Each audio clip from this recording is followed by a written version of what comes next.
Welcome to Breaking the News Plus on this Wednesday night. We are going to talk about a topic that has been talked about, but I honestly think can't be talked enough about. My guest tonight is Erin Walsh. She is a speaker and the author of Teens, Screens, and the Science of Adolescence. It's basically, in a short synopsis, a guide to navigating kids' tech use. Erin, welcome to Breaking the News Plus. Thank you so much for having me. Erin, it has been a week, maybe two, of a lot of news when it comes to our kids, young people, and their use of tech and social media. There's been new research by Pew, Australia's ban on social media, and just recently the Minnesota Student Survey came out, and it showed some pretty interesting facts about our kids and social media use and screen time. I know you took a look at that study too. What jumped out at you about what our kids are telling us about screen time?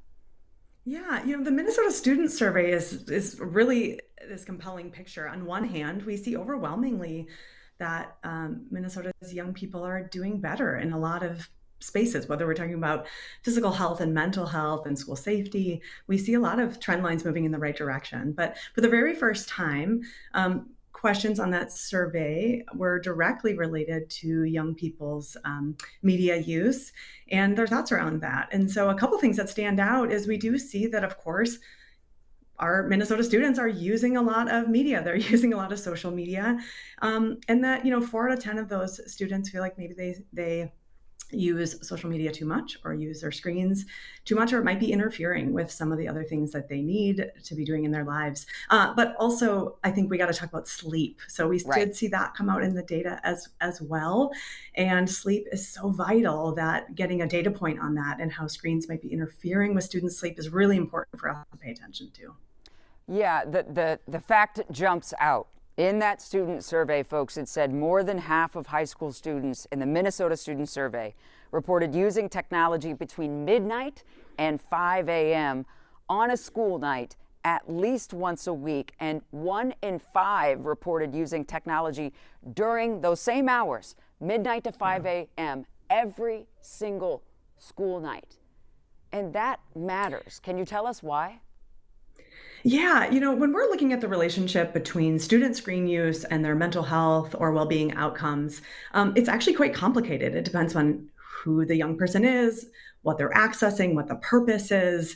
All of these other sort of variables do drive any individual student's outcomes. So we often talk about the data set as a little bit messy, but here's what's not messy: the research on sleep and how essential it is to healthy development, to emotional regulation, to our students' mental health and well-being. What we know is that when screens come near our sleeping areas and we tend to sleep less well. So sleep quality goes down and then sleep duration goes down. So in other words, sleep and tech are not a good mix, and they're especially not a good mix for growing brains who depend upon sleep for that important sort of spring cleaning of the brain and that important recharge that their growing brains need to be able to focus and learn the next day.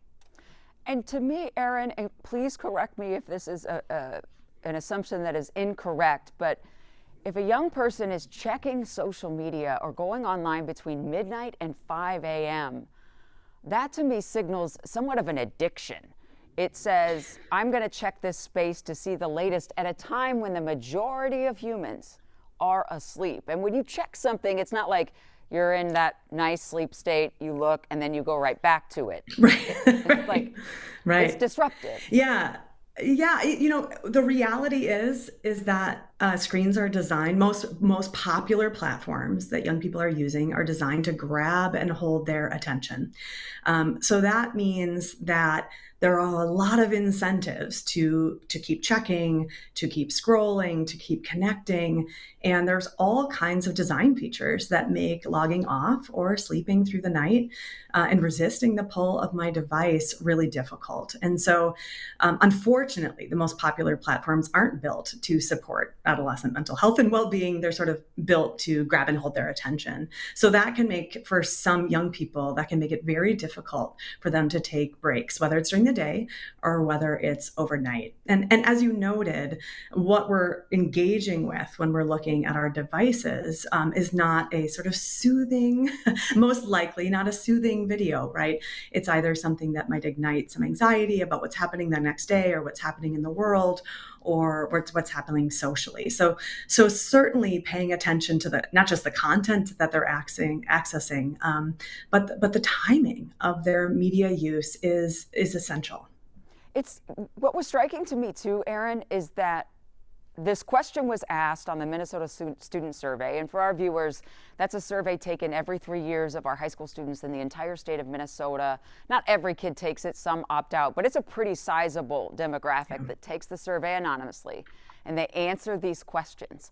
It was the honesty with which they answered this question, that they do this at night between midnight and 5, that 90% of them say they use social media every single day. It's almost like they're raising their hand and not, lying about going out to the smoke pit back from my days in the 80s, but they're saying, yes, I do this, and perhaps even recognizing that it's not the healthiest choice by admitting it on this survey.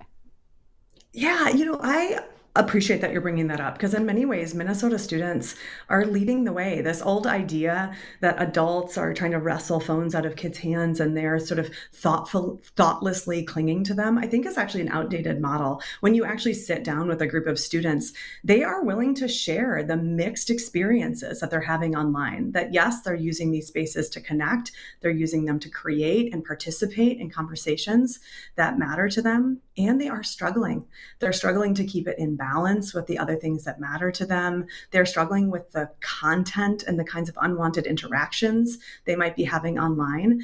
And many young people are the first to say, we want spaces that are actually built to help us stay healthy, that are built to help us prioritize our mental health and well-being. So I do think that they're raising their hands saying, pay attention. And we deserve a better internet. We deserve platforms that are built with our best interests in mind, because the challenge for a developing brain to manage the impulse control, to manage the emotional regulation that it takes to stop scrolling, to put away devices that have been, again, designed to grab and hold their attention, it takes a lot of brain power. Adults are struggling with that. And so, of course, young people are quick to say that there's some great things happening here, and we are struggling to manage the downsides. Right. You and I spoke online a little bit earlier today. Because there's so much happening in this space in the news with, again, Australia, the Pew study, the effects of AI and social media on our kids. There was a portion of 60 Minutes that was shared online today where the expert was talking about what disrupted sleep does to the brain growth of our kids. And this is critical. And this person was talking about, because of screen time and social media, that if you just continue, you're asleep maybe for an hour and then you wake up and you want to see how many likes you have, and then you do it again and you do it again, it actually can halt the growth of white matter in your brain. That the kid's brain is not growing to its full potential if this persists. Yeah, sleep is, in some ways, it's this boring topic. It's like, oh yeah, humans, we need to sleep. But when we start digging into the science of the developing brain, especially when we're thinking about adolescence as this sort of huge site of transformation, a major upgrade in the brain as it sort of propels young people towards adulthood, there is a lot of activity going on in this miracle perched on top of our Minnesota students' shoulders. And one of the critical nutrients that those brains need is sleep, sufficient sleep. And we are kind of raising a nation of sleep-deprived kids. There are other contributors to that, of course, packed schedules, pressure, students juggling work and family obligations. But tech is as we see in the data, is a major contributor to this. So it's not just about being sleepy. It's not just about being tired the next day, though, of course, we want kids to feel focused and energized. It's also about healthy brain development and giving those brains all of those nutrients and recharge that it needs to do the extraordinary work that it takes to be a learner and to be a young person in the world the next day. Right, because I'm years away from being a teenager, but I do recall I had a very, very big sense of wanting to be liked, wanting everything to go Course. smoothly at school the next day. But I did that without social media because it didn't exist. Yeah. And I think that I would guess that a lot of these kids are checking. Maybe they posted something at 9 o'clock and they're at 3 a.m. They're like, how many likes am I at right now? Yeah. How many reposts? Because I need to know how this is landing because it's going to impact my day when I engage in the human social aspect. So I understand it and I feel sad for them that you have to check in on it on a minute by minute basis, that it feels that way. Yeah, and well, you've highlighted a couple of things that are so helpful for us to remember, right? Part of that transformation is not just about the brain sort of getting these upgrades, but young people are built to answer these important questions like who am I? Where do I belong? How can I contribute? And to help them answer that question, some of these changes in the brain make them very sensitive to rewards, very sensitive to peer feedback. So your memories of being sort of sensitive to those social pressures and judgments is not a fluke in the design. It's part of that social sensitivity that young people do need as they kind of move out of families and out towards their peers to become adults. So these are superpowers of the adolescent brain, but it can be the perfect storm when those social sensitivities hit the social judgment and the popularity metrics of social media platforms, where there is a lot of audience feedback and a pressure to stay connected. We know that young people are using these tools to connect in healthy ways, Mhm. but unfortunately, the design of the platforms is often to exploit those vulnerabilities Right. rather than to support the healthy development of self-worth and identity that we want for our Minnesota students. And as the adults in the room, um, I wonder too, we touched on the honesty of the students in this survey admitting to the use times that aren't Yeah. so great. And then the addition of, we've seen quite a bit in Minnesota with districts and schools considering banning cell phones altogether, Yeah. like taking a huge step back from that. I wonder if this indication from this survey, would it empower a parent to say, you know what, I want to get you the good old fashioned radio alarm clock. And we're not going to take the Yeah. screen in the room. Yeah. I'm going to help me help you. Yeah. Yeah. It's a beautiful takeaway. So often there's this feeling of like, just tell me what to do. And sometimes the advice is a little more complicated. But in this case, I think a major takeaway is a reminder that as caregivers, as adults who care about kids, those purposeful boundaries that are about protecting the critical ingredients for thriving, is protecting sleep is a great place to start. If you are looking to think, where is a boundary that I can set around tech that is going to set my child up for success, starting with sleep is a great starting point, and getting those screens away from our sleeping areas at night, right? So whether it's the cell phone, the new personal device policies, or protecting sleep, having these clear, consistent, purposeful boundaries are part of what adolescents need. And then within that, we can do that important work of media literacy and developing digital agency and coaching skills. But those lessons are going to be a lot more challenging for students to absorb if they're landing on sleepy brains. And starting, as soon as they have that device. I know you disclosed you had younger kids than high school, but if your kid is even sixth grade, seventh grade, I mean, you've got to start this pretty early. Absolutely. So I have a sixth grader and a ninth A grader. So ninth not grade. 6 and 9 years old. I actually have Okay. a high schooler and I have a middle schooler. And yeah, healthy media habits start young. So it's much easier for us to start off with some of these really healthy habits like protecting sleep and healthy sleep habits than to try to kind of reach it back or to roll it back. Now, that's not saying if you've already got a phone near your kid's bed, there's always time to say, you know what, now I know better, so we're gonna do things a little differently. Here's one thing we're gonna change as a family. But the younger that we can start those habits, also by modeling it ourselves. Oh, Yeah. we're winding down to bedtime, so I know that my phone and sleep are not a good mix.